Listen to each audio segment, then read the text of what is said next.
మా నల్లూరి వారి వంశంలో తాతల బిడ్డలు కొంతమంది ఇంకా మాతో బాగా సయోధ్యగా మాట్లాడుతూ చక్కగా ఉండేవాళ్ళు ఉన్నారు. వారిలో ఒక తాతయ్య కొడుకు నాకు బాబాయ్ అవుతాడు. ఆయన పేరు వాసు గారు, శ్రీనివాసరావు గారు. అయితే ఈరోజు మా స్వగ్రామమైన జరులవారిపాలెం నేను వచ్చాను కనుక మేమిద్దరం కలవడం జరిగింది. ఏయో సంతోషకరమైన మాటలు ఏవో మాట్లాడుతున్నాము. ఈ సందర్భంగా నేను ఓ చిన్న వీడియో నా ఛానల్లో పెడదామని చెప్పేసి ఈరోజు మీ ముందరికి వస్తున్నాను.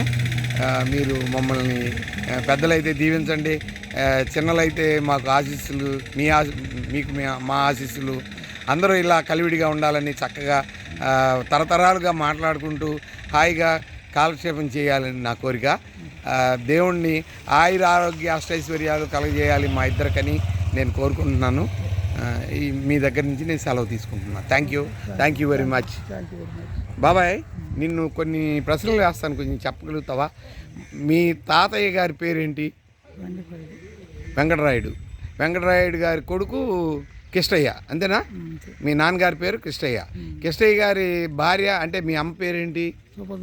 సుభద్రమ్మ. మీ నాయనమ్మ పేరేంటి? శేషమ్మ.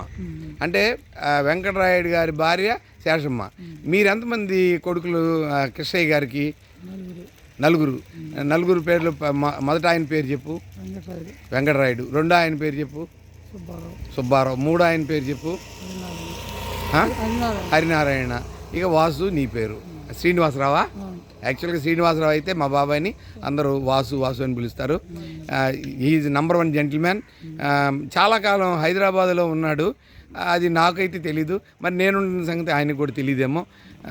అలా జరిగిపోయినాయి. ఇప్పుడు మాత్రం సొంత ఊరిలో మేము కలుసుకొని ఇంత ఆనందంగా ఈ బస్టాండ్లో కబుర్లు చెప్పుకుంటున్నాం. కారణం ఏంటంటే నేనైతే వేరే ఊరు వెళ్తూ బస్టాండ్కి వచ్చాను. మా బాబాయ్ గారు ఇటు ఏదో పని మీద వస్తున్నారు. సరే, ఒక చిన్న ఇంటర్వ్యూ మీకు అందజేద్దాము, మీ ఆశీస్సులు పొందుదాము. మేము ఈ కలకాలం క్షేమంగా ఉండాలని ఆ భగవంతుడిని ప్రార్థించాలి. నా ఛానల్ చూసే వాళ్ళందరూ ప్రార్థించాలి. Okay, thank you very much. Like చేయండి, సబ్స్క్రైబ్ చేయండి నా ఛానల్ని, షేర్ చేయండి ఇలాంటి వీడియోలని. మీ ఆశీస్సులు నాకు ఉంచండి అని కోరుకుంటూ సెలవు. Nalluri Krishnababu, film director.